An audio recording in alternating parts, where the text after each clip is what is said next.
Puranoticia.cl presenta Conexión Pura Noticia. Las entrevistas más relevantes, los contactos con nuestros analistas y los despachos más destacados te los mostramos en Conexión Pura Noticia. Bienvenidos.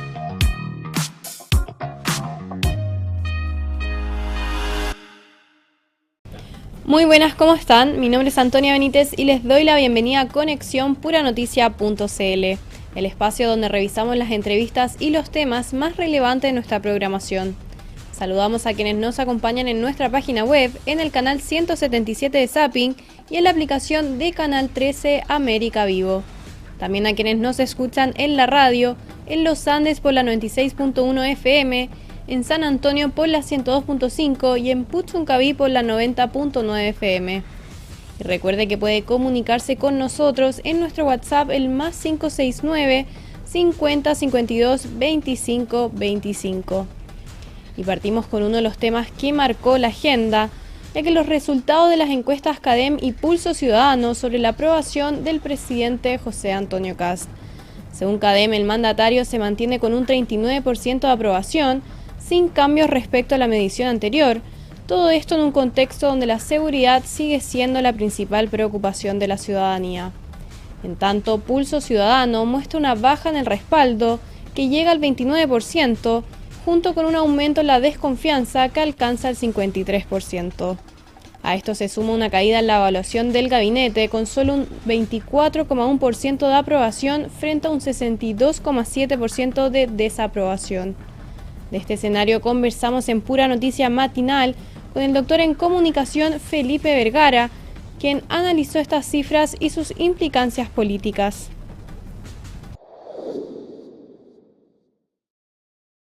La encuesta Pulso Ciudadano arrojó que la aprobación al presidente José Antonio Kast cae a un 29%, mientras que la desconfianza aumentó a un 53%, bien digo. Mientras que, por otro lado, la encuesta CADEM también tuvo resultados y la aprobación del mandatario se mantiene en 39%, y es precisamente el ítem de seguridad el que lidera la preocupación de toda la ciudadanía. Y es por eso que a esta hora de la mañana, 9 de la mañana con 45 minutos, vamos a conversar con el doctor en comunicación y también director de posgrados de la Facultad de Economía y Negocios de la Universidad Andrés Bello. Me refiero a Felipe Vergara, quien ya tenemos conectado con nosotros en Pura Noticia Matinal. Muy buenos días, Felipe. Hola, ¿qué tal? ¿Cómo estás? Muy buenos días.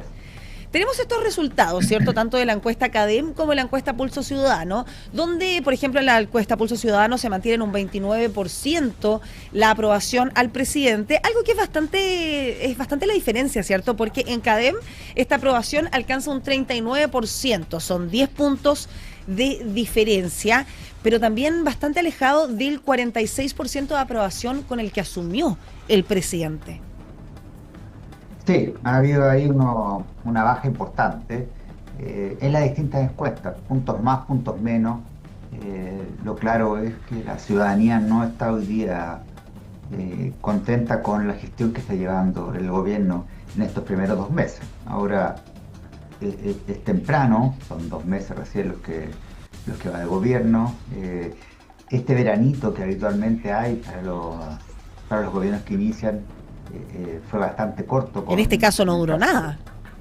Claro, un par de semanas y inmediatamente empezó a bajar. Hay responsabilidades internas, pero también hay un escenario global que complica este gobierno. Felipe, también por otro lado tenemos los efectos, ¿cierto?, de este bencinazo que se le llama, estas alzas en las bencinas y también el proyecto de reconstrucción nacional, que han sido bastante polémicos. Bajo tu perspectiva, ¿crees que estos dos ítems son los que han tenido repercusiones en estos sondeos? Son importantes en el resultado que se está viendo, pero no son excluyentes, no es lo único que ha sucedido. No hay duda que el alza a la bencina golpea, y basta ver en las mismas encuestas que hoy día el tema de mayor preocupación es el tema económico.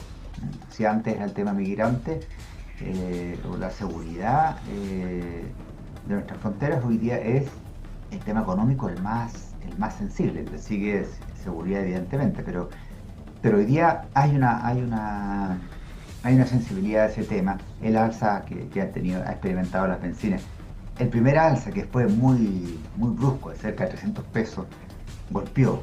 Y las siguientes alzas que hemos tenido también siguen golpeando. Eso repercute en la inflación, repercute ahora en estos días. Muy pronto vamos a tener el resultado de la inflación de abril, y eso también le va a golpear al gobierno. Entonces hay ahí un punto que es complejo, pero no es el único.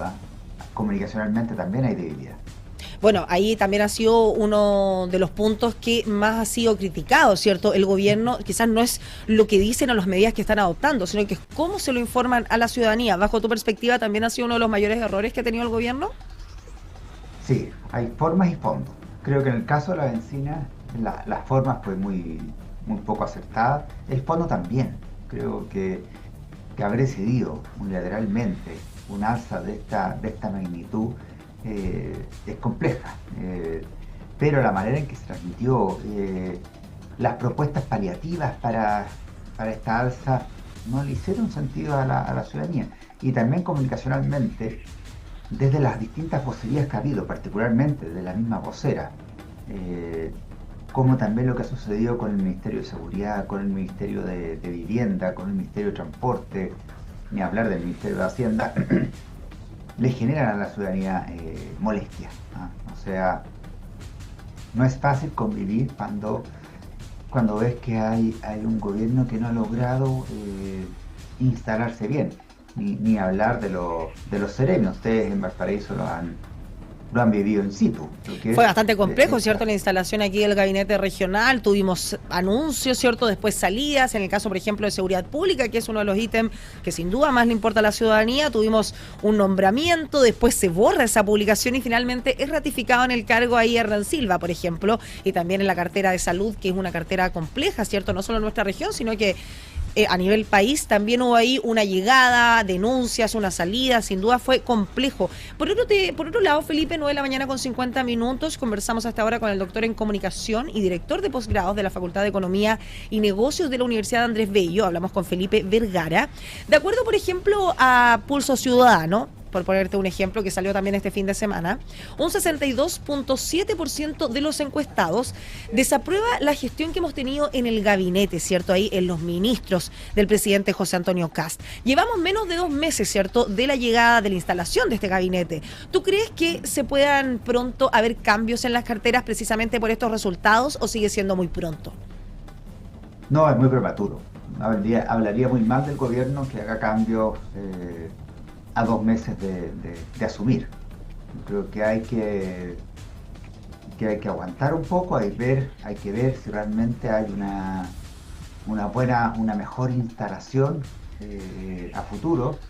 Fíjate que este fin de semana la ministra Stein planteó que reconoció su falta de experiencia, ¿no?, en el cargo. Bueno, no debería haber asumido una persona que no cuenta con esa experiencia, es lo que uno deduce, pero asumamos que tiene todavía un tiempo de adaptación y acomodo, porque vemos otros ministros que sí se han logrado empoderar bien. Entonces, ¿será porque son carteras quizás menos polémicas? Porque principalmente teníamos a Mara Cedini, ¿cierto?, que era una de las principales apuntadas, también Quirós, teníamos también Poduje, como tú lo decías, la ministra Trinidad Steiner. Han sido las carteras más polémicas. ¿Será porque por su instalación en los cargos o porque son generalmente carteras que generan más resquemor, por decirlo de alguna forma? Son más visibles, no hay duda de eso, pero Interior y la Secretaría General de la Presidencia, que también son relevantes, no han caído necesariamente en estos problemas. Yo creo que faltó algo de experiencia en ciertos ministerios para poder llevarlo de manera eficiente. No es lo mismo ser comentarista de un programa político que ser ministro, o ser fiscal que ser ministro, o ser empresario que ser ministro en el caso de Hacienda. Entonces, ese acomodo no es fácil, porque tienes que reinventarte en una función a la que no necesariamente se estaba preparando. Y eso la ciudadanía también lo observa, además que lo observa porque es tercera candidatura del presidente Kast, en esta llega a la presidencia, y uno asumía que con tantos años de preparación, 12, ya se tenía listo la implementación. Se nos habló de un gobierno de emergencia y la emergencia hoy día pareciera ser interna y no hacia la ciudadanía. Entonces a la gente le molesta, no le hace sentido. Se esperaba, cierto, que José Antonio Kast quizás tuviera nombres más preparados, más visto con antelación, cierto. Prácticamente también vimos una suerte de improvisación en el cargo de Trinidad Steiner, por ejemplo, quien renuncia poco antes de asumir, cierto. Fue algo más o menos visto en la marcha, por decirlo de alguna forma. Al parecer no había un nombre puesto para ese ministerio, que sin duda es uno de los que juega uno de los roles más importantes en este momento para la ciudadanía, que justamente es seguridad, la mayor preocupación. Por otro lado, la encuesta Pulso Ciudadano, Felipe, arroja algo que, bajo mi perspectiva, sin duda llama la atención. 1 de cada 4 votantes de derecha no aprueba al presidente José Antonio Kast. O sea, estamos hablando con 25% de quienes se consideran, cierto, de este sector político, no aprueban al presidente. Bajo tu perspectiva, ¿a qué crees que se debe esto? Hay que votar en segunda vuelta por el mal menor.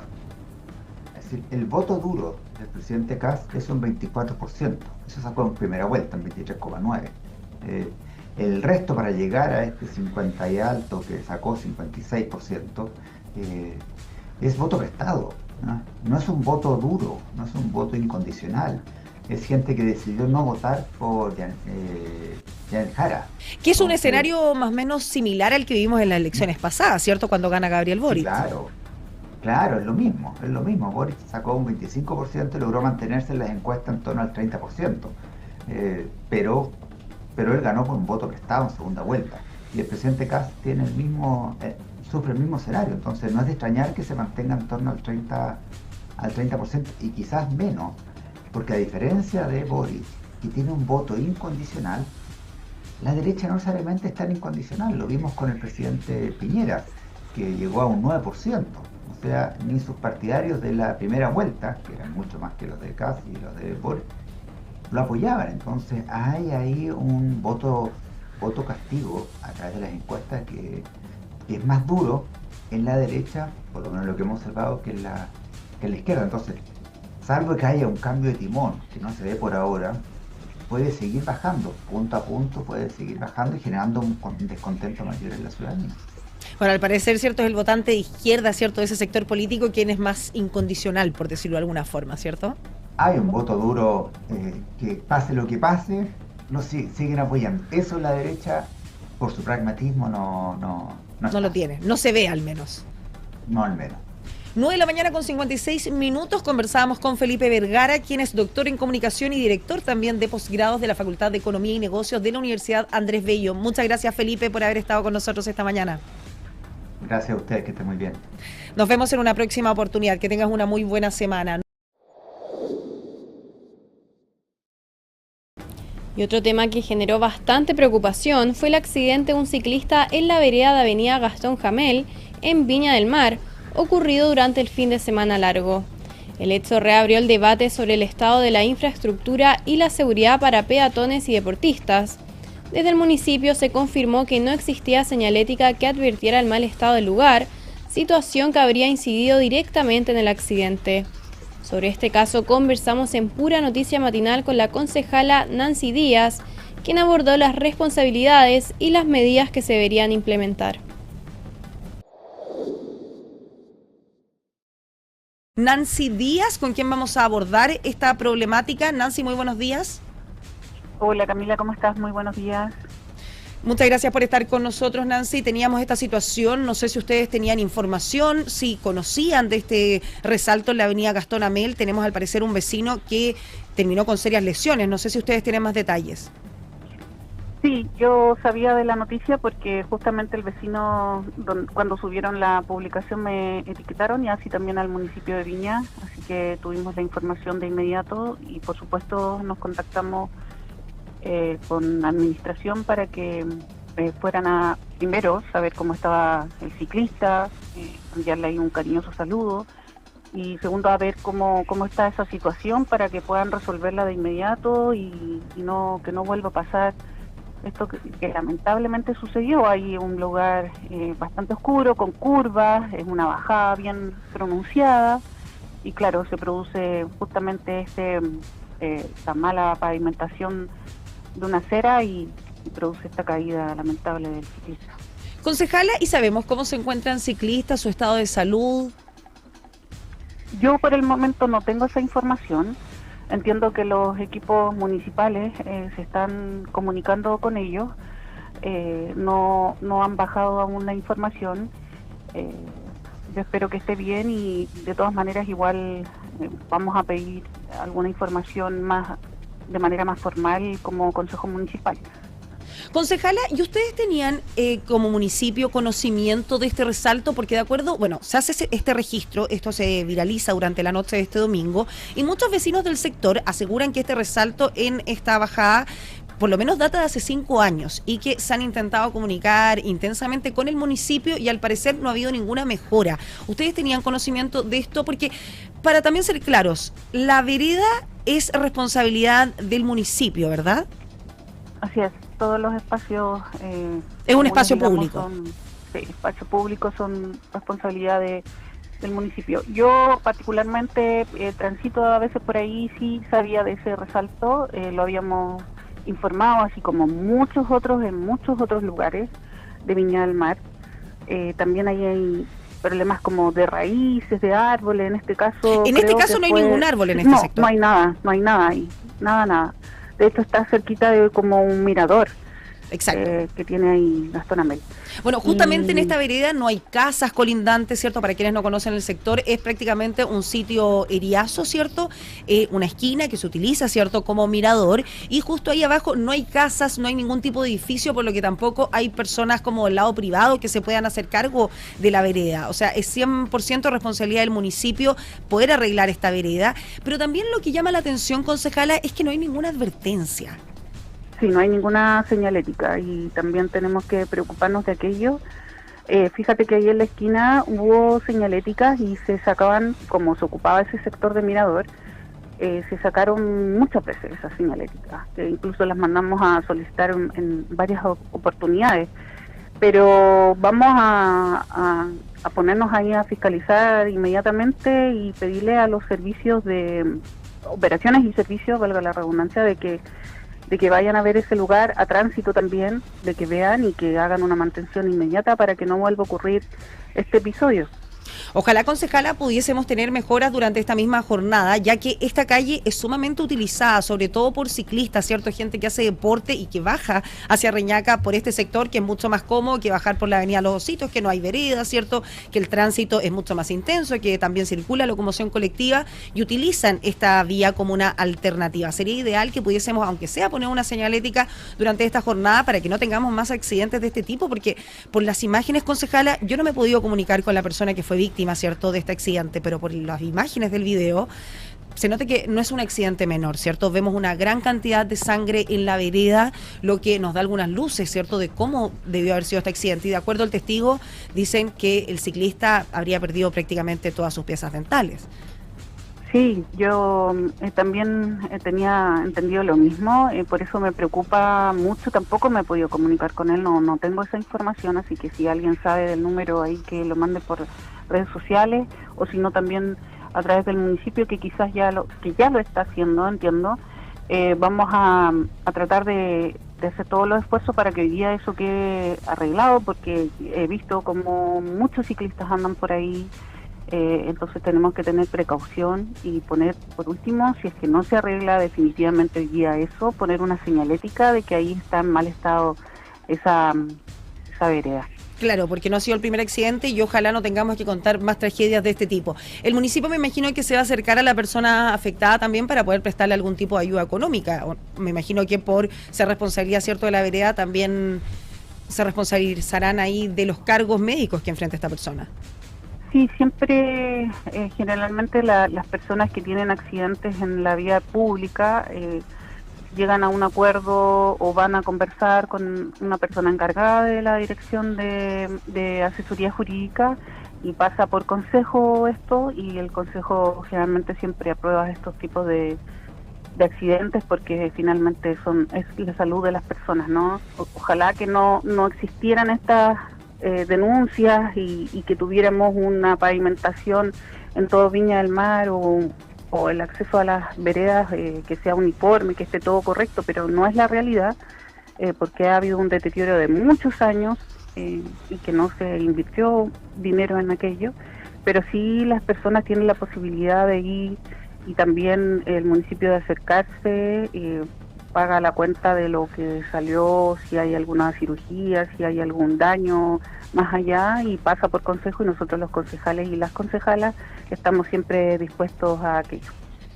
Muchas gracias, concejala de Viña del Mar, Nancy Díaz, por toda la explicación sobre este grave accidente. Esperamos tener noticias, ¿cierto?, dentro de los próximos minutos de la persona afectada y de que se encuentre, que esté recuperándose, ¿cierto?, de forma óptima. Conversamos con la concejala de Viña del Mar, Nancy Díaz. Muchas gracias.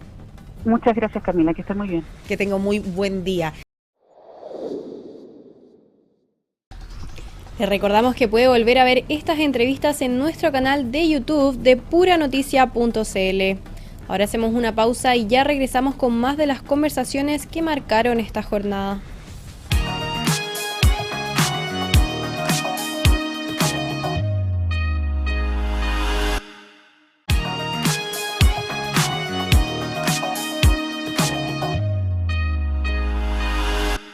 Ya estamos de regreso en Conexión Puranoticia.cl y ahora vamos a continuar con temas internacionales porque la interceptación de una flotilla con ayuda humanitaria rumbo a Gaza por parte de Israel generó preocupación a nivel mundial, especialmente por la presencia de una ciudadana chilena entre los detenidos.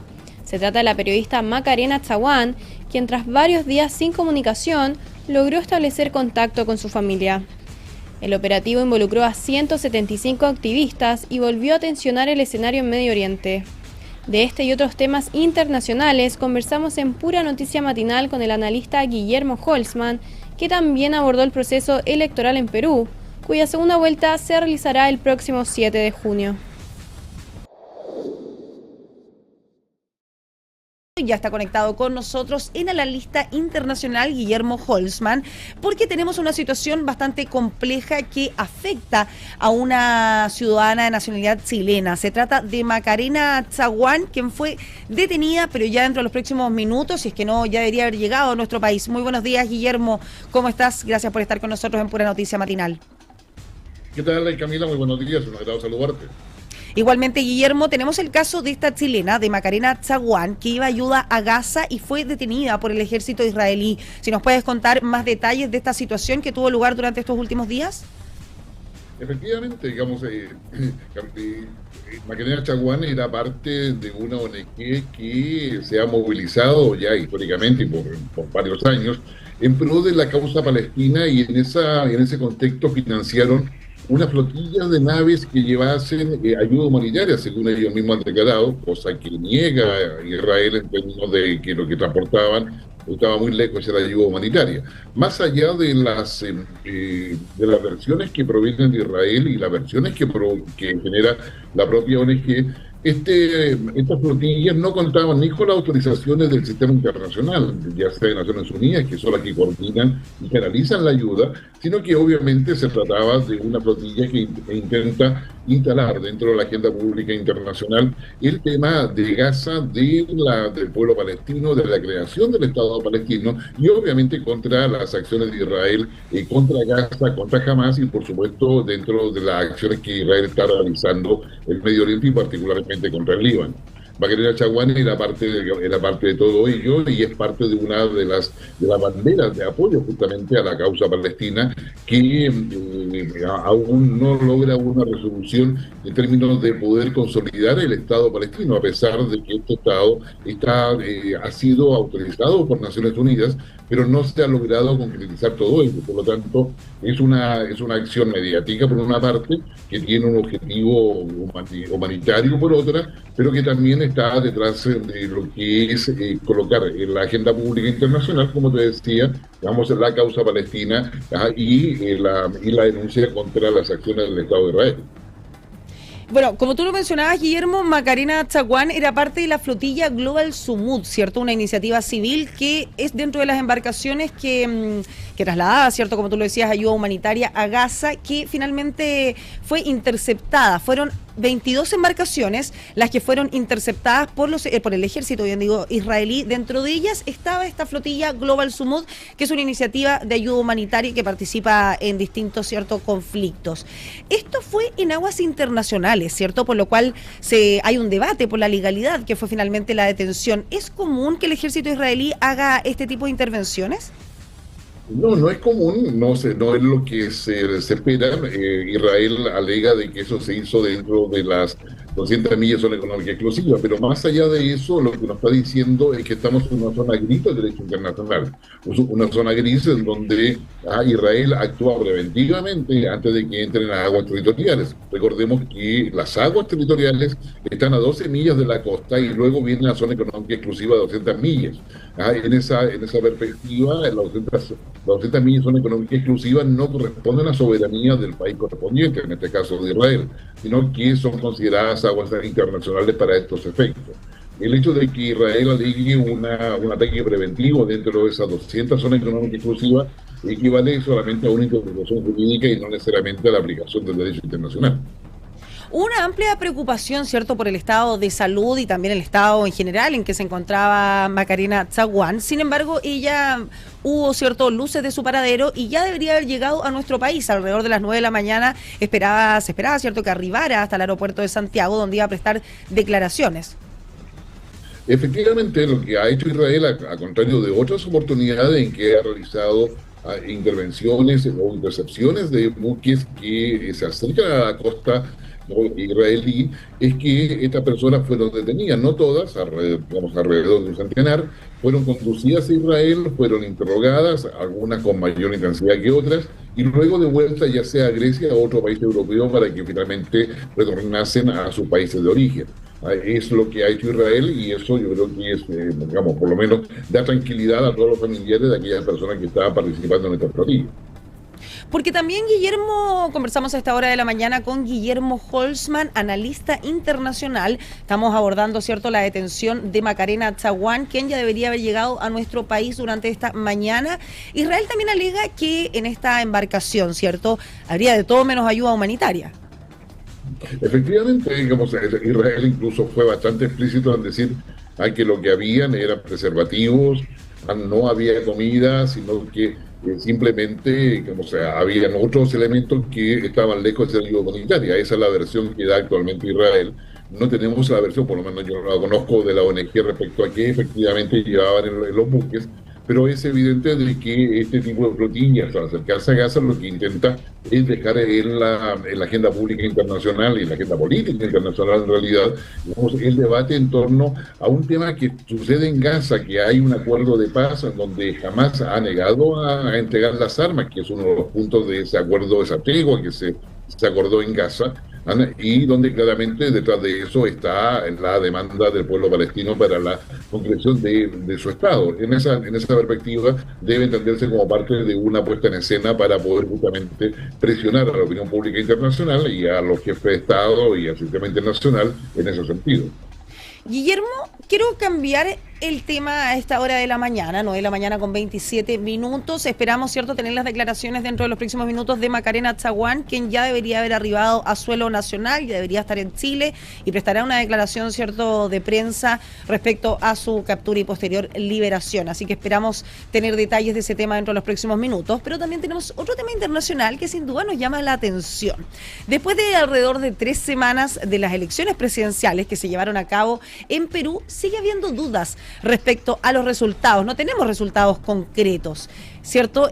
¿Qué pasa con Perú? ¿Es normal este movimiento, ¿cierto?, en las elecciones? Porque para nosotros, ¿cierto?, en Chile es bastante extraño, por decirlo de alguna forma. Nosotros tenemos elecciones presidenciales o del cargo que sea, ¿cierto?, cuando se eligen a los alcaldes, a los gobernadores, diputados, y esos mismos días tenemos resultados. Esa es la realidad. Varía prácticamente nada de un día a otro, ¿cierto?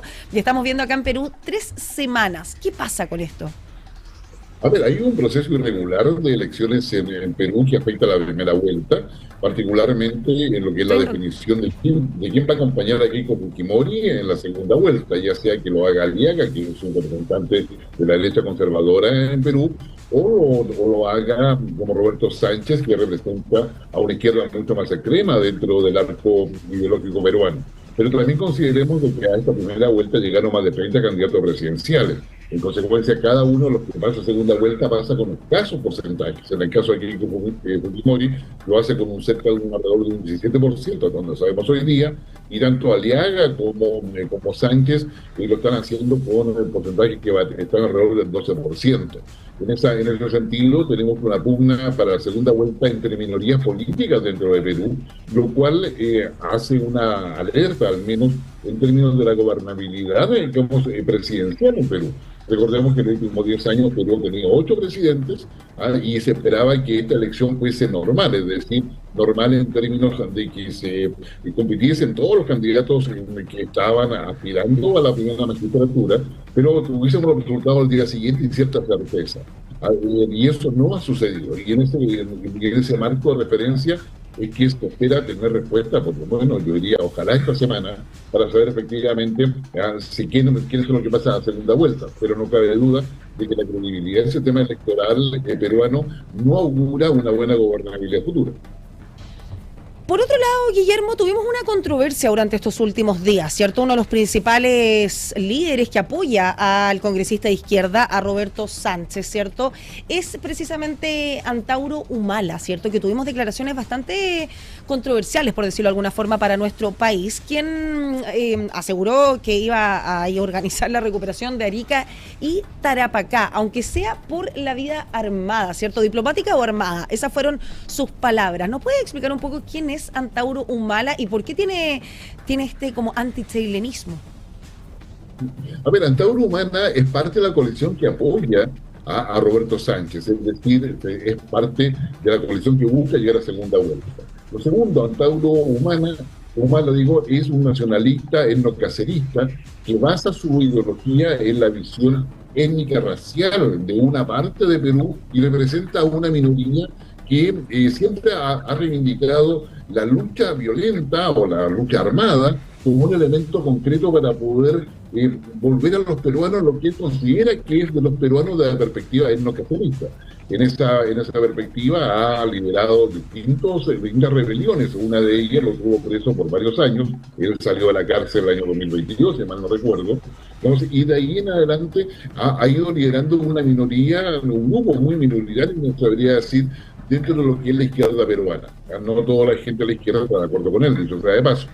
Él mantiene un sello nacionalista. En virtud de eso, era considerado incluso como un eventual candidato a ser ministro de Defensa o ministro del Interior en un eventual gobierno de Roberto Sánchez. Es ahí, en este contexto, donde él da esas declaraciones a las cuales tú hacías mención, donde señala de que uno de sus objetivos va a ser la recuperación de Arica y Tarapacá, colocando sobre la mesa un argumento que ha sido bastante utilizado en América Latina en décadas pasadas, en términos de que el nacionalismo genera cohesión nacional y genera en la práctica comportamiento electoral. Digamos, lo que ha ido pasando en Perú es que la respuesta de Roberto Sánchez, el candidato oficial de esta izquierda, ha descartado completamente de que las palabras de Antauro Humala representen la perspectiva o el programa de su coalición política, la que lidera justamente Roberto Sánchez. Estas declaraciones en el fondo no forman parte de sus planes, ¿cierto?, si es que gana las elecciones. Efectivamente, y con eso saca a Antauro Humala de la ecuación política de apoyo a Roberto Sánchez, lo cual probablemente le va a restar votos de esta facción minoritaria a la cual te hago referencia, pero también dejan evidencia de que estos temas dentro de determinados grupos mucho más radicales y minoritarios se encuentran presentes todavía en la lucha por el poder y que se ven, yo diría, además con el incentivo de un desorden institucional que todavía no da claridad respecto a estas elecciones. En consecuencia, lo que hace Antauro es colocar, digamos, es ganar, yo diría, agenda mediática, y lo propio hace para darle mayor visibilidad a un Roberto Sánchez que está muy esperanzado y probablemente sea el candidato que acompaña a Keiko Fujimori en una segunda vuelta, que daría cuenta de una polarización bastante profunda dentro de Perú. 9 de la mañana con 33 minutos. Conversamos a esta hora con el analista internacional Guillermo Holzman. Hablamos, ¿cierto?, de Antauro Humala, quien es hermano de Ollanta Humala, ¿cierto?, expresidente de Perú. ¿Él tuvo una participación en el gobierno de su hermano? Digamos, tuvo una participación bastante lejana Ellos claramente son hermanos, comparten la misma visión etnocacerista, pero se han ido separando en el tiempo y no tienen una alianza política, digamos, y también están alejados en lo personal, en lo filial.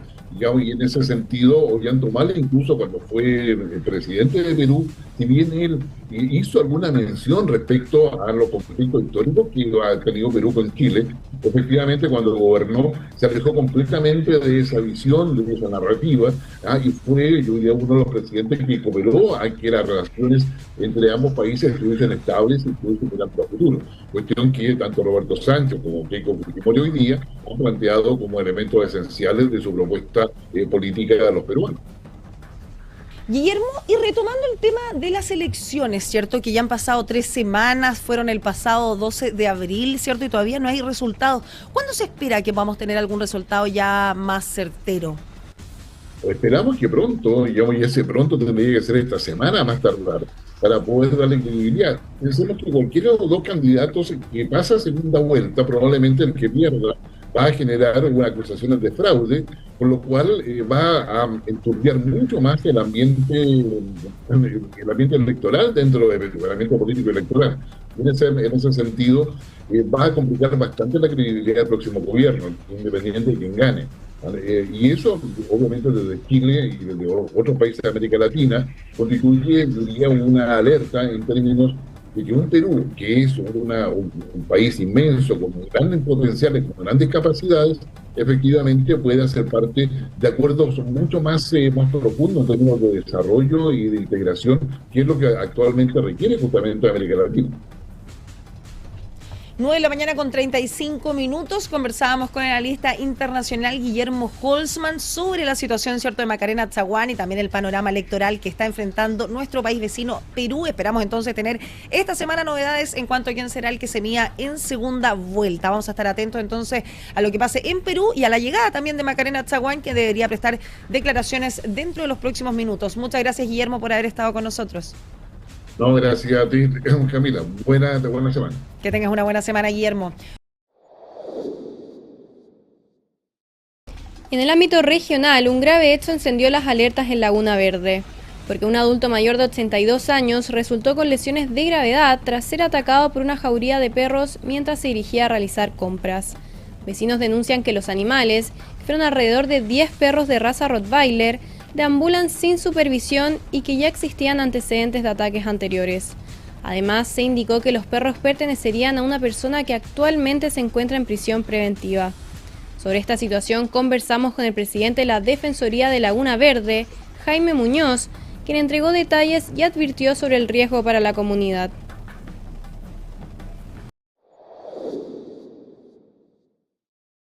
Ya tenemos a Jaime con nosotros. Jaime, muy buenos días. Jaime, ¿me escuchas? Te escucho. Buenos días, Jaime. Estábamos conversando, ¿cierto?, sobre este ataque que recibió un hombre adulto mayor de 82 años por una jauría de perros. Tú eres dirigente de este sector de la parte alta de Valparaíso, de Laguna Verde. Cuéntanos, ¿qué es lo que ha pasado con estos animales? ¿Se encuentran sueltos en el sector? ¿Cómo está el vecino? Si nos puedes dar más detalles. Mira, primero, no es la primera vez que sucede esto. Hace pocos, 2 o 3 semanas atrás, atacaron a una pareja de jóvenes y que felizmente iba un camión de vendedor de agua y pudo salvar a estas 2 personas y ella le abrió el camión para que no lo siguieran atacando. Y de ahí ya hicieron la denuncia donde corresponde, pero al parecer nada se logró porque, bueno, en estos días lamentablemente volvieron a un señor de 82 años. Obviamente estos perros tienen dueño. Jaime, ¿ustedes han tenido información, cierto, de cómo es el estado de salud de este vecino de 82 años, este adulto mayor que fue atacado durante este domingo? Sabemos que debió ser intervenido quirúrgicamente. ¿Tenemos resultados de cómo salió esa intervención? ¿Saben cómo se recupera?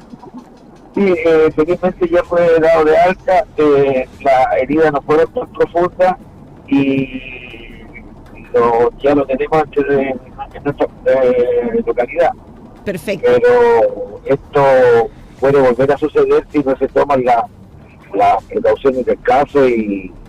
Jaime, porque mira, nosotros estamos viendo en pantalla que son estos alrededor de 10 perros, ¿cierto?, de raza Rottweiler, quienes se encuentran al interior de un recinto. ¿Estos Sí, perros salen con frecuencia? Cuéntame un poco cómo es eso. ¿Se escapan? ¿Los dejan salir?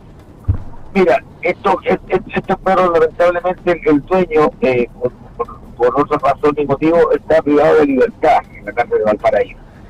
Y este señor tiene a unas personas ahí que no se hacen responsables, tanto la hija, ¿cierto?, que no se hace responsable de los perros, no los alimenta, y eso que ellos tienen un negocio que venden comida, calce comida, digamos, por aquí se le están escapando, y la casa de ellos es bastante fuerte, digamos, tiene sus rejas como corresponde, pero aquí hay un descuido de la gente que está administrando en la casa este caballero, él está detenido. ¿Y qué les dicen ellos cuando ustedes los increpan, cuando ustedes les preguntan, les piden que los perros no se les salgan, ¿cierto? ¿Les dan algún tipo de respuesta? No, nada, nosotros no hablamos. ¿Se desentienden? Claro, se entiende totalmente que son perros, pero aparte de esto, no solamente los perros son los responsables, hay mucha gente irresponsable de una vez que se viene los fines de semana y deja a los perros encerrados en sus casas y se van y vuelven a la próxima semana, vuelven a los próximos 15 días, o que tienen sus segundas casas, entonces dejan 3 o 4 perros acá abandonados en los patios, y los perritos salen a buscar comida, entonces se escapan por algún lado. Aquí hay mucha gente irresponsable. Bueno, Jaime, veo que tú también ves el caso que los perros finalmente, al parecer, por lo que estamos escuchando, ¿cierto?, de tu relato, Jaime, tú que eres dirigente vecinal del sector de Laguna Verde, que los perros también son víctimas en esta situación, ¿cierto? También están en un estado de abandono y ellos intentan, ¿cierto?, o salir por sus propios medios, buscar algo de alimentación, poder buscar algo de agua, lo cual también estamos viendo otra falta, ¿cierto?, en la ley de tenencia responsable, porque como dice la ley, tú te tienes que hacer cargo, ¿cierto?, de lo que hagan tus animales en la vía pública, si es que atacan a alguien, hacen daño a algún vecino, a su vivienda, pero también debes hacerte cargo de cumplir sus necesidades básicas, que al parecer esto tampoco se estaría dando en esta ocasión en Laguna Verde. Mira, muchas veces, yo como recorro el territorio veo que hay 4 o 5 perros encerrados en una casa y ladran, pidiendo a lo mejor un poco de agua, comida, y no se escapan porque son jaurías que entre ellos se apoyan y salen a recorrer los basureros, porque aquí antes teníamos las bateas, las sacó el municipio, pero hay gente irresponsable que bota las basuras en los caminos, entonces esos perritos van, rompen las bolsas y comen de ahí. Aquí hay responsabilidad también de las personas, no solamente de los perros, hay aparte la responsabilidad del gobierno, que tiene que tener la responsabilidad de una tenencia responsable de perros, como dices tú. Yo desconozco de que si esos perros, los bailes de estos, están con su chip como corresponde. Y lo paradójico, que aquí hay como 3 o 4 partes que hay jaurías de perros. Y andan señores con 6, 7 perros, caminando en las calles libremente. Antiguamente mi señora podía salir a caminar, o se pensó en un adulto mayor, a los pasajes. Ahora no pueden salir, tienen que salir con un palo y acompañados. No, claramente, como lo dices tú, aquí hay una persona que es responsable de estos animales, y si bien ahora está privado de libertad, ¿cierto?, como lo decías tú, por uno u otro delito, hay alguien que se tiene que hacer responsable de este perro. En este caso debiesen ser los dueños de esta vivienda, ¿cierto?, quien por lo menos se deberían hacer cargo de que los perros no salgan del sector, porque hoy tuvimos lamentablemente a este vecino de este adulto mayor, ¿cierto?, de 82 años, quien afortunadamente se recupera bastante bien, ¿cierto?, ya fue dado de alta ante esta intervención quirúrgica, se encuentra recuperando en su domicilio, pero podría haber sido una tragedia. El día de mañana esto le pasa a un niño, la historia no es la misma. Claro, por lo que yo me comuniqué anoche con el delegado presidencial, me dice que la hija del señor que está detenido, el dueño de los perros, está detenida. Perfecto. Yo le quería preguntar también desde el municipio, ¿a ustedes les dicen algo de la Municipalidad de Valparaíso? ¿Se han tratado de comunicar con ellos? No, lamentablemente no. Acá tenemos una delegación que no actúa, no previene nada, al contrario, digamos, actúa después cuando los hechos como ahora ocurren y aparecen, pero no prevén. Ellos ven la situación que tenemos con los perros, ellos saben dónde está la jauría, ellos podrían hacer algo más. Mira, Claro, el me Departamento recuerdo, de Medio Ambiente de la municipalidad efectivamente podría hacer algo respecto a esta jauría, por lo menos tratar de reubicar, digo, a estos perros quienes se encuentran a su suerte prácticamente. claro, lo único que han hecho ellos de repente llaman a vacunar a los perros, hacen un operativo, pero hasta ahí llega nomás. Mira, yo recuerdo, no es como anécdota, pero que la gente sepa, yo a mis 10 años yo vivía ahí en Focuro, Fontanea, todo ese sector vivía yo en el parque, y me acuerdo que el municipio en ese tiempo tenía una perrera, que los tipos eran buenos para el lazo, perros que pillaban, lo laciaban y lo llevaban a la perrera. Aquí en Laguna Nova nosotros tenemos una perrera, que es con ayuda municipal, es bastante grande, que podrían tomar unos perros callejeros y dejarlo ahí hasta que lo vayan a buscar los dueños y ahí se les sancione. Tengo una señora amiga que también recoge perros, tiene 80 perros en su parcela, busca alimento por todos lados, pero no recibe ayuda de ninguna parte. Ella de su bolsillo alimenta a esos 80 perros. No, claramente, quizás como vecinos, como comunidad, hacer algo, alguna colecta, algún tipo de idea, pero claramente tampoco es el foco, ¿cierto? Hay alguien que se tiene que hacer responsable, hay una ley, ¿cierto?, de tenencia, así que esperamos, bueno, como lo decías tú, vamos a estar ampliando esta información, Jaime, porque tú mencionabas que al parecer la dueña de los perros, o sea, la hija del dueño, ¿cierto?, quien estaría haciéndose cargo en este momento de estos alrededor de 10 perros de raza Rottweiler, estaría detenida en estos momentos. Vamos a revisar esa información, Jaime. Eso es lo que me confirmó anoche el delegado presidencial, Manuel Millones, que la niña estaba detenida. Perfecto. Vamos a confirmar, ¿cierto?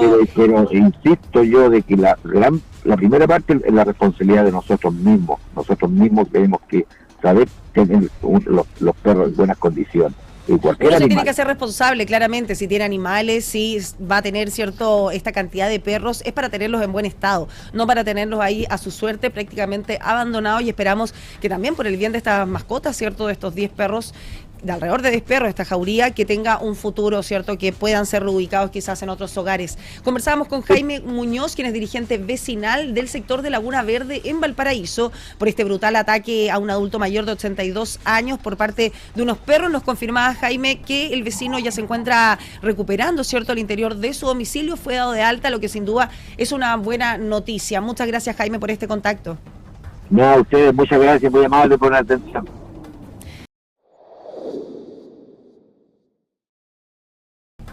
Bueno, y estas fueron las principales conversaciones de este lunes 4 de mayo acá en Conexión Puranoticia.cl.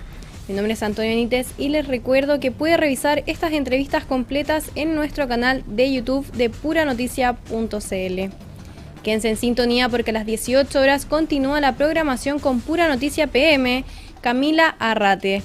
Y a las 20 horas la noche de Puranoticia.cl con Leonel Alegría. Usted nos ve, nos escucha y también nos lee. Puranoticia.cl, las noticias como a ti te gustan. Puranoticia.cl presentó Conexión Pura Noticia. Fue un resumen con los principales contactos y los más interesantes invitados que te hemos presentado en nuestra programación. Sigamos conectados en la televisión, en la radio, en la web. Somos Puranoticia.cl.